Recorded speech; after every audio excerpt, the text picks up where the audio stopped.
Hi, everyone. I hope you can hear me. And I hope this is working. We're going to give it a couple of minutes for everyone to arrive. But I hope this is working well. Let's just check. I'm just going to be checking on my computer here. And 1 second. Right. I hope you can see my screen and see me. If so, just give me a confirmation on the chat. Don't know what I'm doing here. Brilliant. Excellent. I think we're doing well. So let's have a look. Brilliant. Excellent. Hasnain is the first to say hi. So it seems like we are working. We're doing well. Excellent. Fantastic. Right. We're just going to give it a couple of minutes because that's when we said we'll make a start. And hi, Mercy. In fact, while we're waiting, just put into the time. I know I'm being really like authoritarian here, and I had this 60-second thing where you can only type a comment every 60 seconds. But just tell me where you're from in the country, if you can. And I didn't even comb my hair today. That's how bad my hair is at the moment. But please bear with me. Yeah, excellent. Tolu's from Kent. Fantastic. And fantastic. Oops, that's great. We've got Ali from Dorset. Very good. Right. You got Arman from Wembley. Okay, that's good to hear. Excellent. Right. I know I haven't actually advertised this particularly well, so I'm not sure how many people will turn up. I suspect there will be some who will watch this later on the record, but that's perfectly fine. So we got Tanjit from Leicester. We've got Anayo from Bedford. Wonderful. That's really good. Eliza, of course. Eliza told everyone about it as well. Fantastic, Eliza. Thank you very much. Right. And I'm now on 5K subscribers, which is also a fantastic achievement, I have to say. So that's good to hear. I know that I've sort of said that you've got to be a subscriber in order to ask a question. So that's brilliant. All right. Well, look, brilliant. We've got Ada from St. Albans.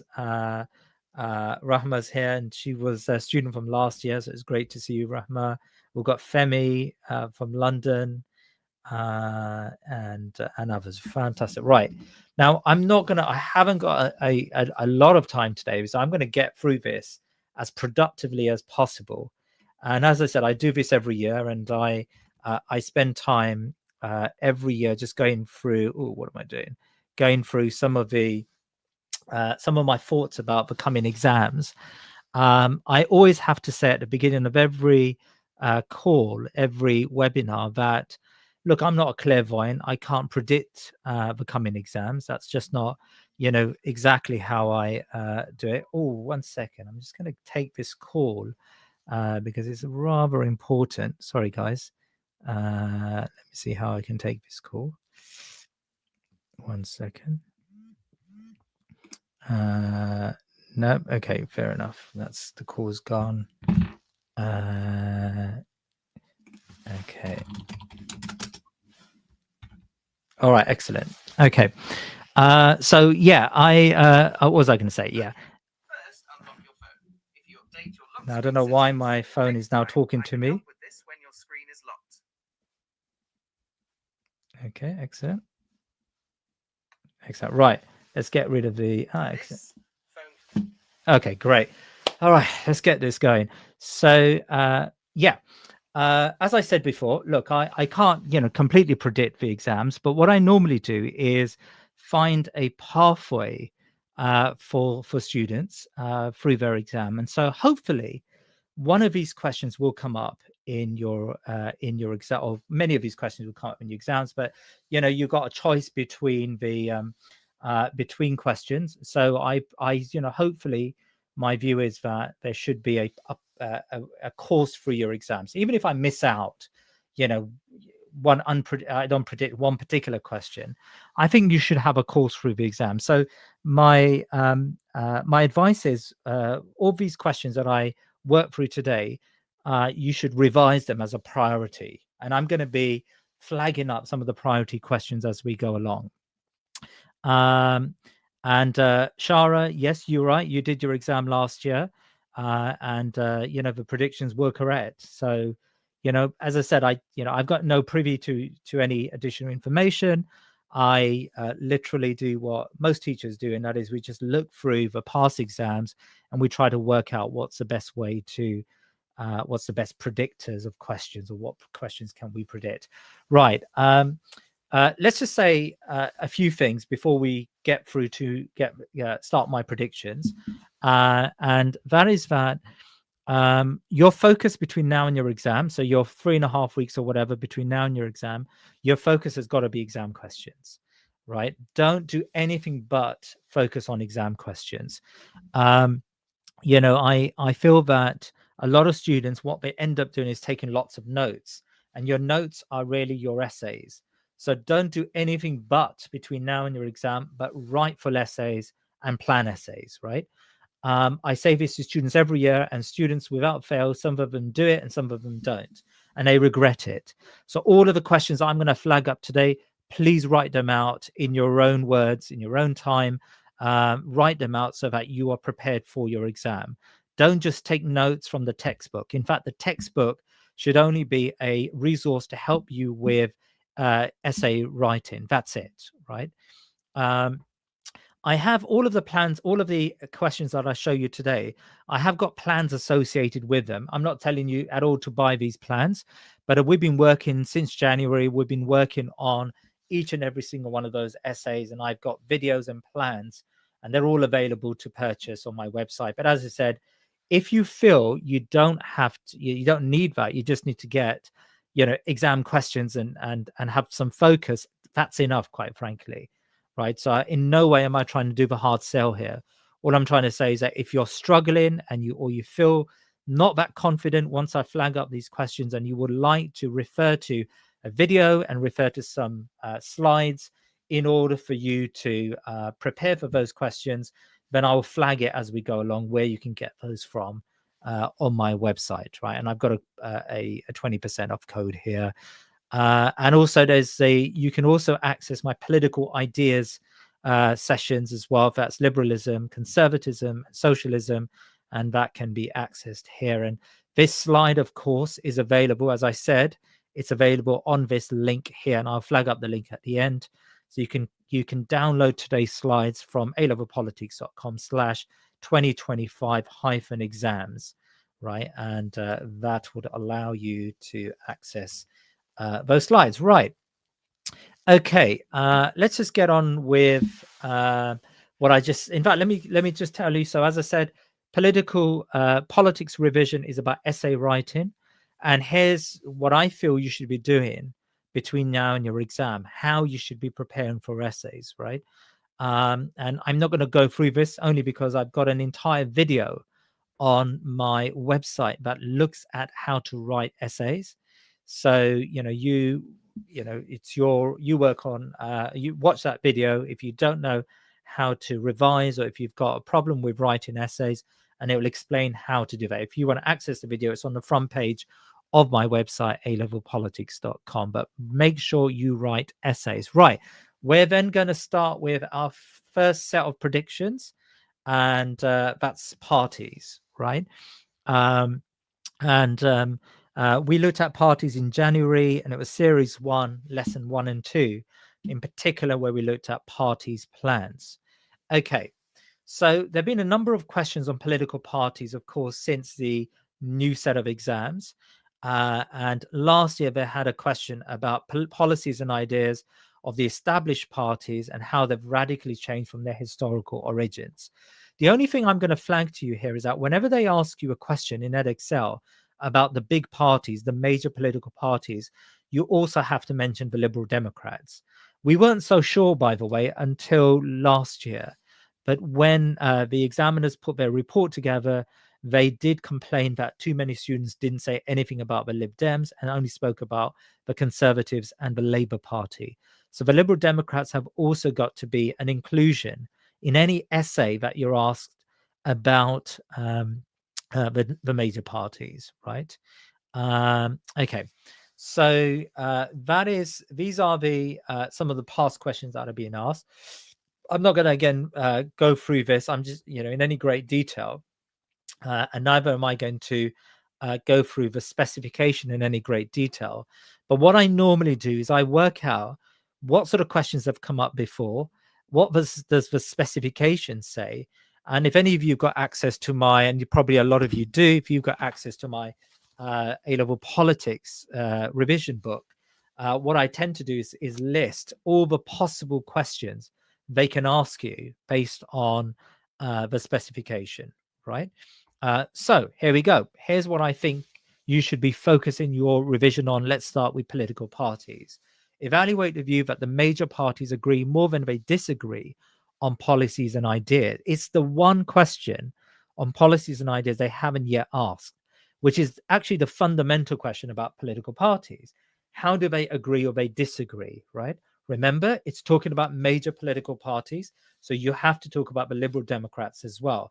A rule of thumb is that even if you spend the majority of your time talking about, say, the economic policies of Labour and Conservatives, make sure you spend some time talking about the economic policies, even if it's just a sentence or an example in that paragraph. So in each paragraph, remember you have 3 sets of paragraphs, 4 against, 4 against, 4 against. In each of those paragraphs, you've got to make sure you mention the Liberal Democrats in some shape or form. So make sure you do that, right? But this is an essay that hasn't yet come up. And I've been saying for years, by the way, that this essay should be subject to revision. So it's one of the few bullet points that haven't yet been asked. So make sure you know that, right? Tolu's asked about structure. I'm not going to talk about structure today, Tolu. You can go on to my A-level politics site, and there's an entire section on that, on how to structure an exam question. Right. Evaluate the view that the minor parties play an insignificant role in UK politics. Now, there has been a question about minor parties before, but it was a while back. And I do feel they can possibly ask you a question about minor parties. In fact, let me just say something about the specification. The ideas and policies of 2 other minor parties. The ideas and policies of 2 other minor parties. So in answering this question, I feel you should have a good working knowledge of 2 minor parties. The Liberal Democrats are not a minor party. So my advice to you is study the SNP. Just do a quick. I mean, I'm asking you to do a half an hour on SNP and a half an hour, say, on the Reform Party, right? The half an hour on the SNP and half an hour Reform Party. We did an entire plan on this. So for those of you who will struggle, do refer to those sessions that I did, those lessons that I covered previously. But I think it's a possible question, right? It's a real possible question. So make sure you have, you've got an answer to a question about the minor parties. And by the way, the minor parties would be Reform, SNP, the Green Party. You can talk about, if you wanted to talk about, the sort of Northern Irish parties or one of these, but that's not essential. It's really those parties I would suggest would be minor parties, right? And again, we have planned this before. A similar question: evaluate the view that we no longer have a 2-party system in the UK. It's a similar question, but in a way, it's asking you to evaluate whether we do or we don't have a 2-party system. So you're going to have a party for and a party against. A paragraph for and half a paragraph for and a half a paragraph against. So you may talk about, the Conservatives are really important, right? And then you may say, well, actually, they're not that important. And actually, the Reform Party is far more active or something like that, right? So you may want to do that. Okay. Right. Evaluate the view that success of political parties comes down to their media impact. Now, this is a crossover in a way, but media does come up in the political party specification. And they haven't directly asked the question about the success of political parties is how they're portrayed in the media. And again, we plan this in a lot of depth in January, but do think about a question like this, whether political parties and their successes come down to their impact in the media and whether that impact leads to their success. Now, remember, it's not just talking about success at the time of general elections. It's also talking about success in between elections. So you can say, for example, that Kemi Badenoch is not particularly regarded as a good media operator. And as a result, she's got very poor ratings. In fact, even Keir Starmer has very poor ratings. So you've just got to make sure about whether these political parties are in effect successful or unsuccessful when it comes to their media impact. Right. Now maybe possible. I'm not. This is now sort of in my reserve bracket. Let's say. I think this is still possible. So evaluate the view that the Labour Party is internally divided. The Labour Party is internally divided. When we talk about Labour Party is internally divided, we're basically talking about the different strands of Labour and how and the different divisions within Labour and whether those divisions are sufficiently dividing the party. I mean, the Labour Party today is quite what's the word? A united party, but there are some divisions, and the most notable division, of course, would be Corbyn and the Corbyn's, of course, out of the party, but John McDonnell and the sort of left within the Labour Party. Now, some of you are saying we hate these questions, or I hate such and such question. Well, that's great, isn't it? I'm now giving you the question, so you've now got to reflect on that question and prepare for it. You've got 3.5 weeks, so anyone can write any of these essays in 3.5 weeks, quite frankly. So why worry in that sense, right? You should be prepared for it. Good. Okay, I've actually given you an answer to this. So I'm not going to go for it now, but I know it's a difficult question. I know some of you are stressing over it. So I've just given you an answer here, and I've written out, in effect, the paragraphs. I'm going to look at economy. We're going to look at I looked at blue Labour, or an idea called blue Labour. And also we looked at public services and the divisions in the party on public services, right? So I've actually given you an answer to that. Brilliant. By the way, 3.5 weeks is not late at all. I think all of these questions you could focus on, Shema. If you really did so, you could focus on within these within the coming few weeks, right? Okay. Evaluate the view that the Conservative Party is internally divided. The Conservative Party is internally divided. Now, by Conservative Party, we're talking about the Kemi Badenoch Party, but also, we know that in recent history, there have been the One Nation Conservatives, the more moderate Conservatives, who were thrown out of the party or at least marginalized by the party. So there are a number of strands within the Conservative Party. And again, we prepared this, and I don't have time today to go through it in any great depth. But if you don't have an answer to this question, just work it out. Do a Google search, work out what those basic divisions are, right? You have got time, right? Brilliant. I'm seeing some plan to move away from the patch. Okay, great. Yeah, now this question here, to be honest, it is last year the question was, to what extent, or evaluate the view that the current party has, the major parties have split with their past. And so you would have written a paragraph on Thatcherism versus, the modern Conservative Party at that time, Rishi Sunak, right? Now, I'm not going to say for sure, I don't think they're going to ask you this question, but they can. Last year, they asked you a general question. They asked students a general question about whether the three big parties have moved away from their past. They could now ask you a specific question about a party and its past. So you could get a question about Thatcherism, or you could get a question about whether the current Labour Party has moved away from old Labour. So you can get a Thatcherism question, or you get an old Labour question. Now, I'm going to put these two questions very much in my reserve list because they're quite similar to last year's questions. But I can't say, for sure that the exam board wouldn't go into a specific question this year, right?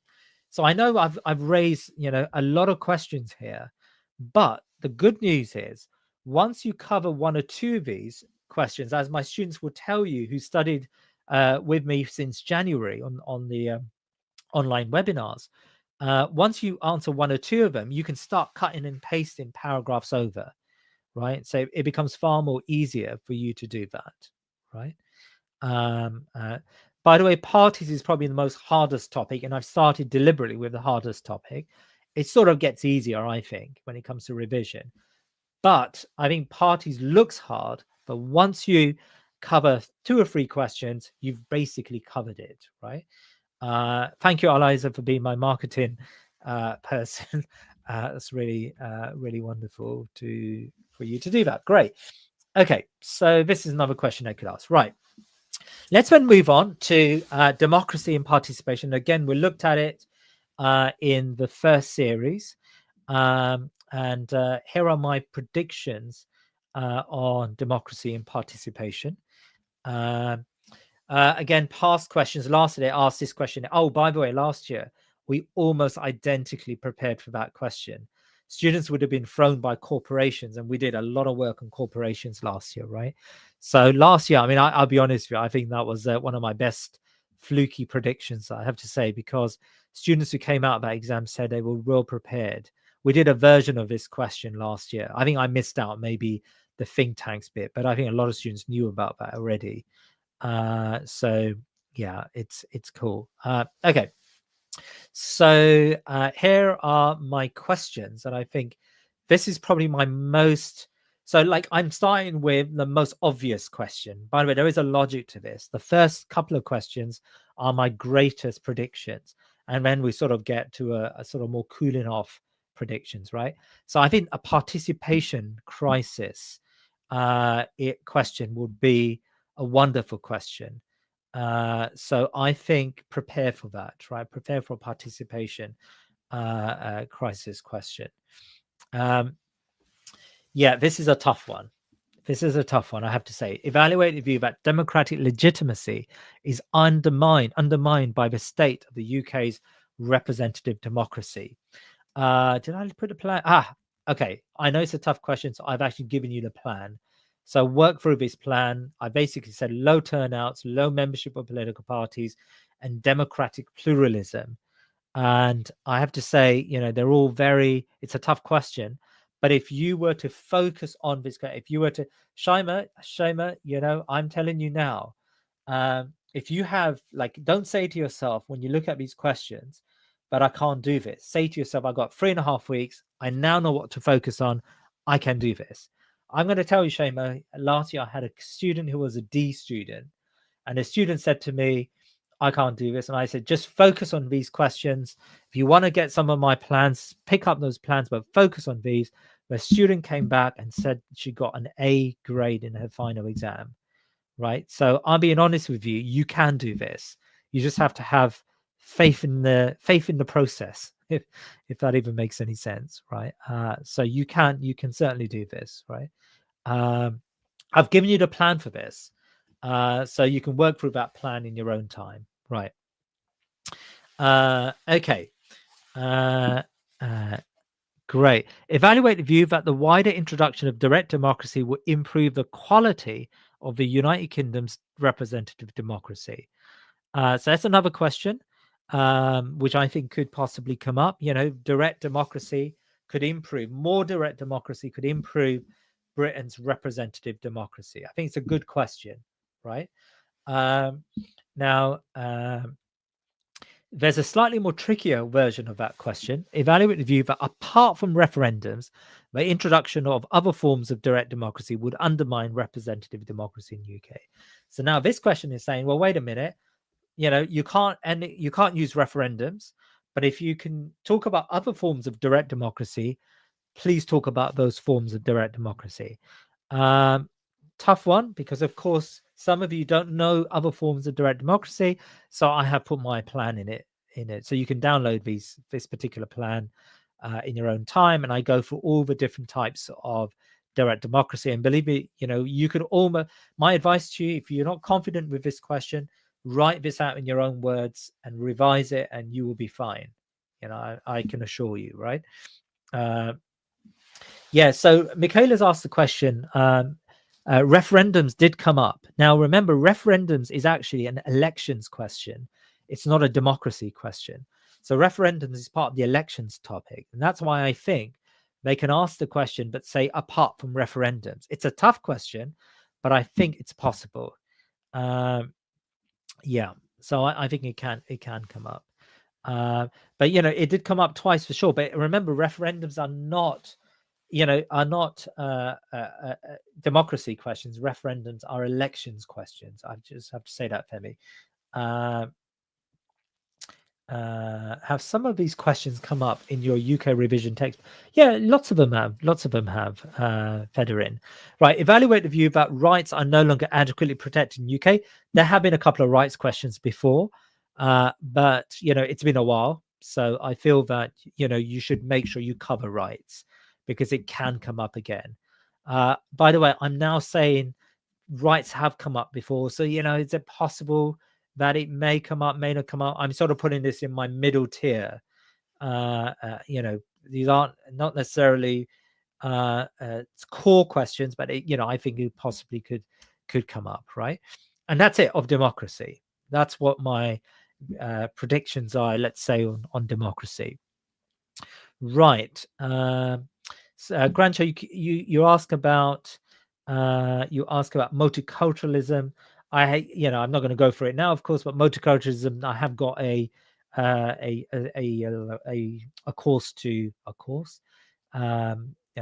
of videos, maybe 4 videos for you to download with some slides on my website. You can download those. Brilliant. Thank you, Femi. Right, elections. So for elections, we're going to say past questions. Last year, as I said to you, they had a referendums question, and a year before the referendum. But as I said, these are elections questions. So what do I think will come up this year? I think a standard first past the post question. I know it's been a while. There was a question, sort of a first past the post question here, a source one, wasn't there, a few years back, right? And there was a question about, most of these questions do ask you to employ first past the post, but I think a standard first past the post question would be possible this year. So I would say first past the post would be great. And I've given you a plan for this. 3 major arguments for and against first past the post. Right. Evaluate the view that the various electoral systems in use in the UK make significant differences to voter choice. Yeah, I don't know. I'm still not convinced I've phrased this question very well, but it's a question about voter choice. The different electoral systems lead to different decision making for voters, right? So I think it's a very possible question, because it hasn't been asked before, and it's in the specification very deliberately. So think about how first past the post impacts voter choice. Think about how proportional systems impact voter choice. Think about how SV impacts voter choice when they get to the ballot. How do they choose, and how is it impacted by the different electoral systems? And again, I did cover this, and I think students felt quite satisfied with the answer to that. Right. Evaluate the view that the choice of electoral systems impacts the type of government that is formed. So the different electoral systems impacts the government that's formed. And that's like coalition governments, strong majorities, minority governments, governments that have a winner's bonus, that have massive majorities. So you've got to sort of, or governments that require a lot of coalition gathering, like in the Northern Irish system. So yeah, that's a very possible question. But again, I won't put it as top tier. I think it's sort of mid tier. But you should think about this particular question. Yeah, I don't think. I mean, as someone said, referendums have come up before, but they could do a blend of referendums and democracy. So if they did do one, it would be a question like this. So this is sort of my bottom tier. Evaluate the view that referendums harm representative democracy. I would plan this rather than write it out, but I think it's worth planning just to make sure that you've got an adequate answer to that. Thank you, Grancho, for calling me. I don't know what that even means, John Pork. Right, let's then move on to voting behavior in the media before we go into political ideas, right? Mevi has asked, would revising all of these plans in detail be enough? I'm not going to say that to you, Mevi, because then you're going to come back and sue me. All I would say to you is that if you're stuck, or if you're not clear about what you're doing at the moment, go through all of these, and then if you've got time, which you should have, start working on other essays, right? But start with all of these. That's what I would say. So don't end with these. Like, don't do this in 3 weeks and say, I've done it all. Continue your revision, but I would be doing that. And by the way, I know that some of you will be doing paper 2 revision as well at the moment. I think, and this is going to sound very controversial, I think focus on paper 1 now. Yeah, I know you may still be stuck on paper 2, but you have got a little bit of time after paper 1, haven't you, for paper 2? I think you've got the half term, and hopefully, I may be doing some more paper 2 work. So yeah, I think that's something that I would suggest you do. Focus on this, and then if you have time, you can obviously switch back to paper 2. Let's do voting behavior in the media. Past questions. So last year I had a question. Oh, by the way, this question we had identically rehearsed last year. Evaluate the view that the outcomes of general elections are mostly decided by election campaigns and manifestos. Last year, what I did is we had a separate question on manifestos and a separate question on election campaigns. And these were my first 2 essays that we focused on. So basically, students could blend them together, and that answered the question. Yeah, I used to go to Woodhouse. Who's your friend, Michaela? But I used to go to Woodhouse. Yeah, it's a great question, isn't it? It's a really good question. All right. So yeah, we don't need to worry about that. Evaluate the view that election campaigns are decisive in determining the outcome of elections, right? So there is something in the spec that talks about election campaigns. So it's not policies, it's not manifestos, it's campaign. So sort of the 5-6 weeks of campaigning, does that decisively impact the outcome of elections? And I think it's a good one, because sometimes the best example is 2017. By the way, most of these questions I would do it by elections. So as I say to my students, do one before 97, 97, and then one after 97. And these will be my 3 paragraphs. So say, I don't know, 79, 97, and 2017. 2017 is good, or 2019 are good elections, because the election campaign really did affect the outcome. In 2017, Theresa May was due to win it with a majority, and her campaign was so poor, she lost. She didn't lose it, but she didn't get a winner. She didn't win it. There was a minority government. She lost her majority.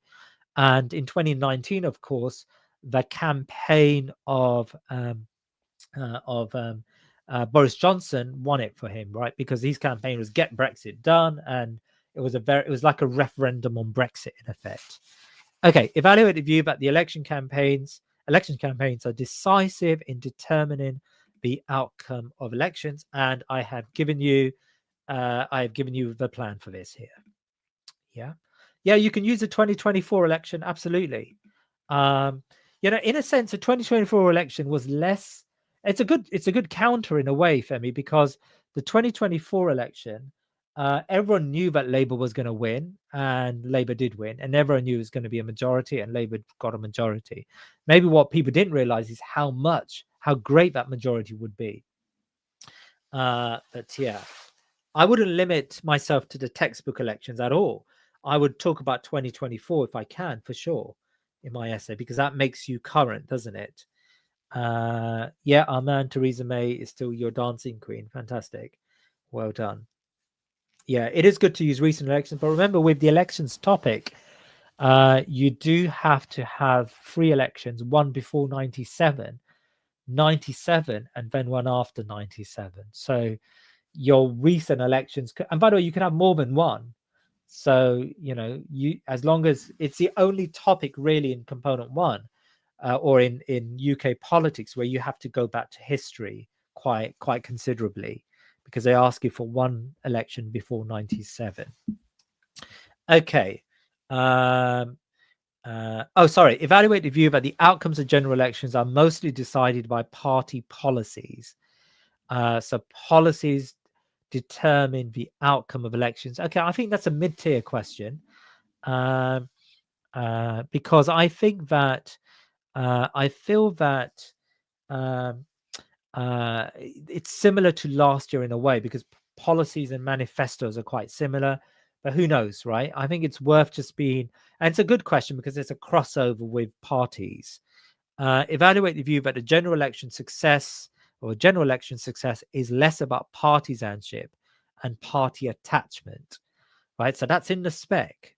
So they may say, look, your success nowadays is not really down to whether the electorate is solidly connected to a political party.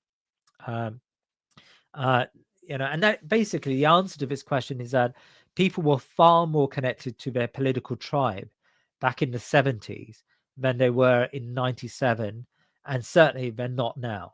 So today, voters jump from Reform to Labour to Conservative to Greens, and people don't have that level of connection to a political party as they did have back in the 70s and early 80s.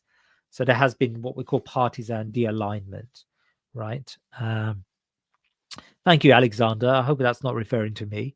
Okay, so evaluate the view that the media have a decisive impact on the outcome of elections. So media have a decisive impact on the outcome of elections.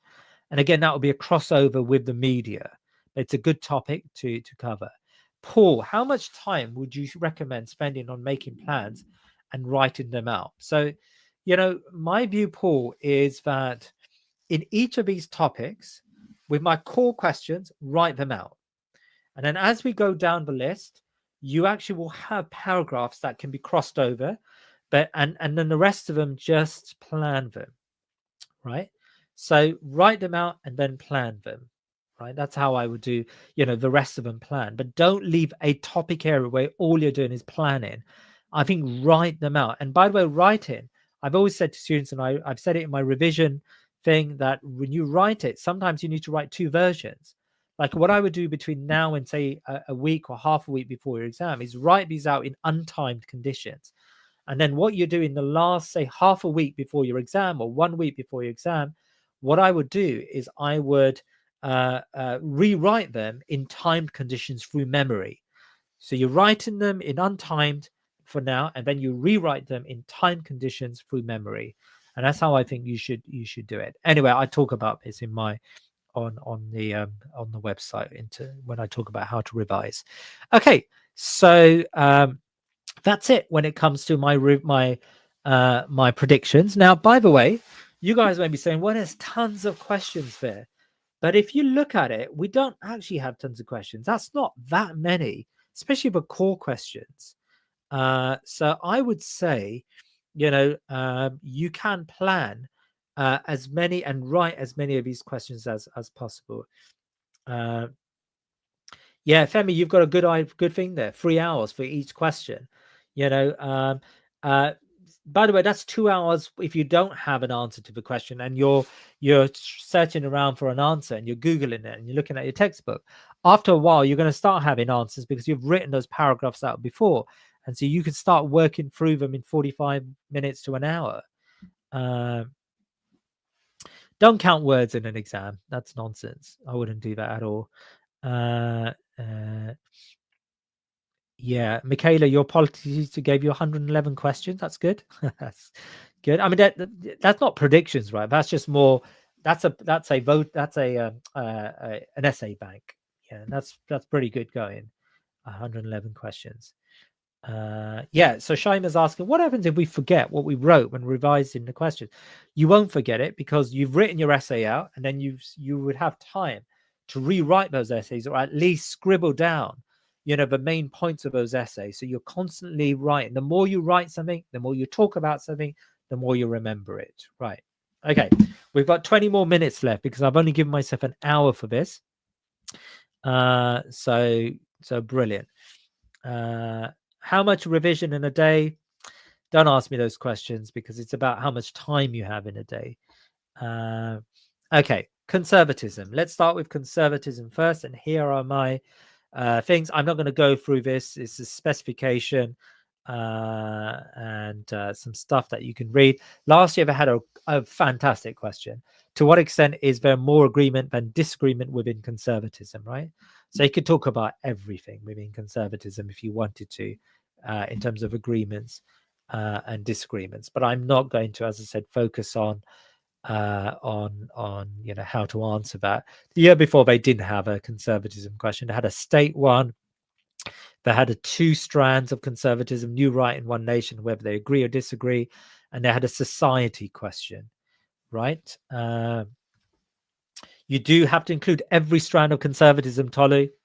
Yeah, every strand of conservatism. Yeah, I'm afraid I don't have time. It's a tough one for me this year. I'm unfortunately caring for a relative who's unwell, so I'm not going to be able to do. I was planning to do these revision days, but I'm just not going to be able to do those. But with political ideas, there is a I've got my last year's revision day, and you can purchase it off the website, and it will work for all of this. So everything it will work for. So I wouldn't worry about that, right? Okay. So to what extent do conservatives have a common view of human nature? I think that's my best bet. One of my top questions for conservatism. Thank you, Shaima.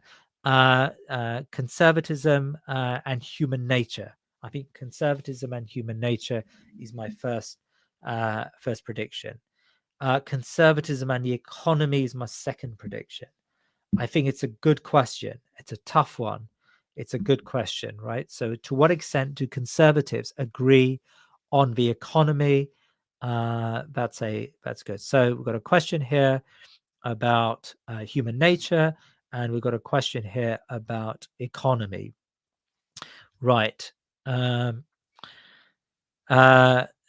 tougher one.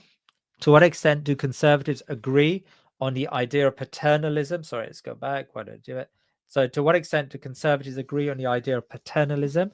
Now, this is a tough question, but I do offer an answer to this, which is actually easy. It sounds tough, but it's easy. As I said, someone's asked, how many did you get right last year? I have to say, I think with last year's, we got all of the political ideas, and we got something like, I think there was only one question that required a little bit more thinking in the other section, in section A, but effectively we had worked out most of the questions in section A. Basically, everyone who came out of the exam last year lots of people sent me a message and said, yeah, we did all of that, and we were able to answer that exam. Now, I can't say for sure. Look, I'm not, as I said to you, I can't be 100% accurate, but all I'm trying to do is work out what they haven't asked and what's likely to be asked, right? That's what I can do here. Okay. Right. To what extent do conservatives agree on the idea of paternalism? To what extent do conservatives, to what extent is pragmatism the idea of conservatism, or to what extent is change the defining idea of conservatism? These are tough questions. Yeah, these two questions are quite tough questions, right? Um, uh, so Michaela, random question, but the exams are already written. Say if the examiners realize Mr. Patel has actually fully predicted questions, would they change it? Of course they wouldn't change it. The exams are written last year. They've been sitting in a vote in your college if you want to break in for the last, I don't know, 4 months. You've actually got the questions in a sealed folder in a cupboard in your college. So yeah, I'm not a time traveler. Okay, so socialism, right? So I'm afraid I can't tell you how I can answer those questions. Again, I have got that available on my website. I'm sorry about this, but it's just really time is short. Let's talk about socialism. Right. I've got some stuff here that you can read in your own time. Last year, they did not have a socialism question. Now, students always ask me, should I, if they didn't have a socialism question last year, is it more likely to come up this year? And I don't know. I don't think there's a pattern like that, right? I think you have to revise all three ideologies. Like, don't do it like that. And you could get two ideologies. By the way, they haven't done that yet. You can get two questions of one ideology. And imagine that's the ideology you haven't revised. Then you're going to be in trouble, right? So I wouldn't do that. I wouldn't risk it. Okay. Do socialism and human nature. They haven't asked the socialism and human nature. I think revise human nature as you would do with conservatism, revise socialism and human nature, because that's a really realistic question. To what extent do socialists have a consistent attitude towards the state? They haven't asked the socialism and the state question. So again, revise socialism and the state, right? So there's human nature and state. I'll give you an answer for the state one because I must have thought it was tricky. I've given a really detailed answer that you can download with this plans, with this thing here today. Right. To what extent are different socialists committed to equality? So there's a question here about equality. Do socialists agree or disagree on equality? Right. That's a mid-tier question, by the way. That's a mid-tier question. To what extent do socialists differ on the notion of collectivism? Tougher question. But again, they can ask you about equality and collectivism, right? So be prepared for that. To what extent do socialists differ on the importance of workers' control over the economy? Again, these are three very tough questions, but they can ask you these questions. So do have a way out in answering these questions. It's a tough question, I have to say. Again, I had to say it like this, but I have got an answer to this question in my last year's revision day. So you can download the entire revision day. We were at King's College. We did sort of a 9 to 5, and we went through all of these questions. So you can try to do them in your own time. Yeah. Okay. Let's move on. Workers' control. And we have, to what extent do socialists differ on the importance of class? Right? These are four really difficult questions, I have to say. But class can come up as a question, right? So these four tough questions, if if you're really struggling with them, then download my plans. Otherwise, get a solution to these questions. Yeah, get a solution to these questions. Right, let's move on to the last section then, and that's liberalism. And again, I'll skip all of this because we don't need to focus on that. There are only two strands of liberalism, remember? So don't talk about any other strand of liberalism. Just talk about classical and modern. Don't talk about pre-modern and post-classical and all of that sort of stuff. That's not necessary. In fact, examiners hate it when you do that. So only focus on the two main strands that examiners want you to focus on. Right. Past questions.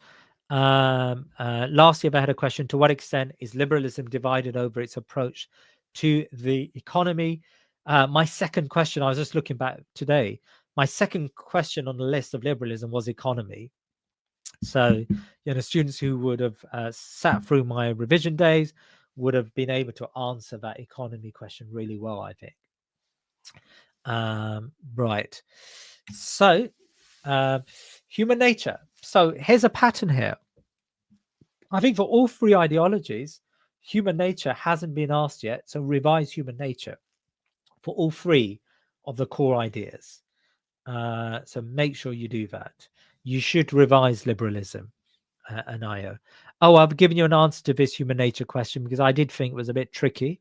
So you can take that plan and work through it. Right. To what extent do liberals differ on the concept of individualism? This is now a tough question, but they can ask this question. To what extent do liberals differ on the concept of individualism? To what extent do liberals differ on the role of the state? Right. So role of the state. I think that's good. And yeah, actually, that's it. That's it. So I've got state, individualism, and human nature. These are my three sort of liberalism guesses, right? So yeah, that's my prediction. These are my predictions. I don't know if anyone's going to write this out. If you do, you're welcome to put it in the comment section so others can benefit from it. But as I said, today's slides are available here, alevelpolitics.com/2025-exams, right? So you can collect those slides. If you want to collect the full plans, and as I said, you can either click on that code, on that QR code, or scan that QR code, or access it via that link there. Hasnain, if it says individualism, are you able to link it back to the 4 areas? Not necessarily. You can do, yeah, you can do, but individualism is really a human nature's question. So it's a question about egotistical individualism. And what was the other form of individualism? Oh gosh, my mind is even blank. Collective individualism, I think it is, right? So yeah. Oh, MG, you did the exam last year. Your predictions are spot on. I got an A star. Oh, okay. Why are you here then? It is thanks to him I have never gotten an A star in politics before in my life. Oh, fantastic. That's really wonderful to hear that you accessed my stuff last year. But I'm glad you're here. Yeah, thank you. Would you? I'm going to try to do this for paper 2 as well, Paul. Yes, I will do that for paper 2. Guys, at the moment, as I said, it's a bit tough for me. What I do normally do is, like, a few days before the exam, I normally do another live where I try to go through as many of these questions as possible. But I'm not sure if I'm going to be able to do that this year. So try your best. I've every confidence. Just don't have a block. Don't have a mental block here. If you see a problematic question, plan it. Try to find 3 sections for that question and write it out. That's my. And if you're struggling, then just access the plans here. And yeah, I will try my best to do this for paper 2 as well. But yeah, I can take a couple more of your questions, and then we'll have to probably call it a day. Thank you, John. Thank you for your kind words. Yeah, good. Okay, so if you guys got any further last minute questions, I can't understand most of your colloquialisms, by the way. I do global politics. Yeah, so with global politics, as I said, I'm not sure. I may have time. If I do have time, I will do a global politics revision. Otherwise, you can download last year's global politics revision day that I did at King's College. And again, a lot of that is still very, very contemporary. So you can work through those, in your own time. Shaima, I think focus on paper 1 now. Yeah, focus on paper 1. I can't remember how many. What's it? Someone remind me. How many days do you have between paper 1 and 2? I know it's. I get it that you've got to focus on paper 2 as well. But I think if you don't know the answer to any of these questions, work through these first as a priority, I would say. I will try, as I said, to predict global politics as well a bit later on, Pippa. Brilliant. I don't do nationalism, I'm afraid. Oh yeah, 20th of May and 5th of June and 10th of June. Brilliant. So you've got a good amount of time between the two papers. So I know this is controversial, but focus on paper one now, until you've thoroughly gone through this, and then you can have the luxury of going through paper two. But I think focus on paper one now. Yeah. Right. Okay. So how should we use these slides to revise? Well, the slides give you the questions, right? So that and then it's up to you. If you don't know how to revise, look at my video on my YouTube that talks about how to revise, and I go through how you can start with a question and end up with an answer. Okay. Econ Plus Dow, the guy is a legend. He's amazing. So I'm afraid I'm nowhere near the Econ Plus Dow guy. Yeah. Shame I've got most of my essay plans. You're right, but the only thing in my book is I didn't have a chance to update it this year. So the book will be slightly out of date in terms of examples, but it's still great. Brilliant. Okay, fantastic. All right, guys. I think that's it. Unless there are some questions. John, if you predict right, can I donate? Yeah, sure you can. You can buy me a cup of coffee, as they say.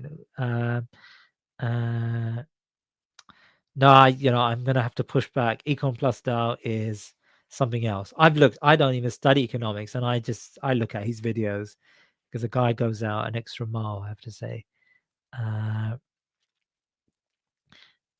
Okay, great.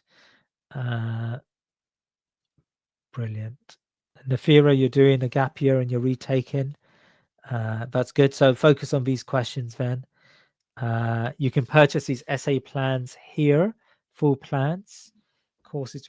Okay, I tell you what if I get time over the next few days, so just subscribe to my Substack. If you don't want to watch the videos, what I might do is just strip out all of the plans, put it into one document, and then you can purchase that for a tenner. Let's call it that, right? So if I get time, just make sure you subscribe to my Substack so I can send that out, and then you can just collect.